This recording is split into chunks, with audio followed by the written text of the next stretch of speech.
More than 2 years of development and the sinking city is slowly approaching its release.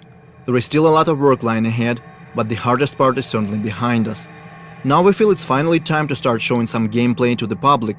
Luckily, we have a few great opportunities to do it, with gaming events like GDC and EGX Rest being right around the corner.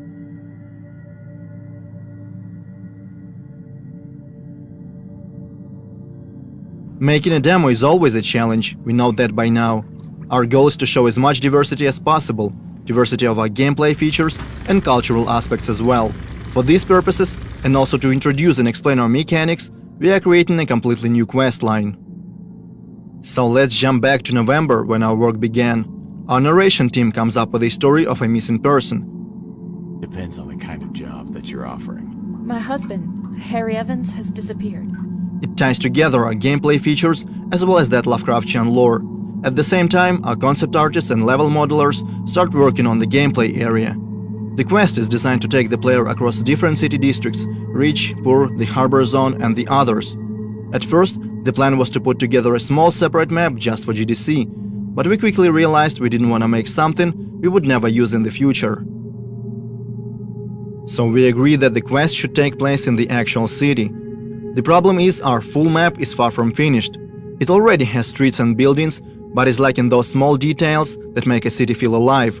To negate that, we decide to border off the gameplay area and spice it up a little, add points of interest, vehicles, landmarks, and of course our monoliths. So now we have a more or less finished and polished part of the map that we can use in our final product. Things are going smoothly. Obviously, different bugs and glitches keep popping up like crazy. Sometimes the hero wears two hats, sometimes a floating object stop being floaty, and don't get me started on strange collisions. But we always manage to fix them in no time. However, there is one big problem that we have struggled to sort out for months: lighting. In our previous demo we used static light maps and baked them into the textures. That was a difficult and resource-draining process, so in our game we eventually decided to switch to dynamic lighting.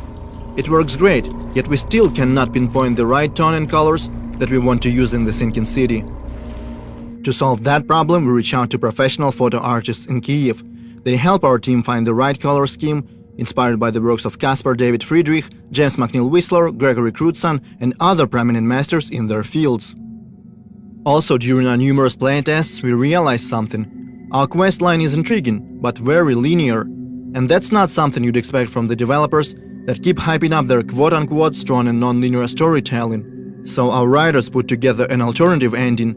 I guess you could call it a good ending, available only for the most observant investigators. There is something else that requires a lot of effort to produce. Our intro cutscene is supposed to be the very first thing that people will see. Obviously, we want to make it look impressive and true to our source of inspiration, Lovecraft. Our cinematic artists decide to start the cutscene in the water, slowly emerging to show the city. The sea and its destructive influence are one of the main themes in our game, and these first few seconds felt fitting, they felt right. There is a whole lot of work being done in the meantime. Our animation specialists are working on making those characters and objects move realistically. The localization team is searching for the right actors to voice our characters. The sound designers and the combat unit are busy as well. After several months of work, the demo is ready. All that's left to do is spend countless and countless hours creating and practicing the presentation. We know the importance of the first impressions. They can be make it or break it kind of deal.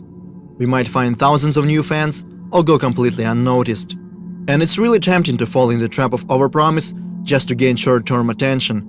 But there is nothing worse than being disappointed when the game comes out and feel like being lied to. So we decided to make a demo that is true to the game as possible.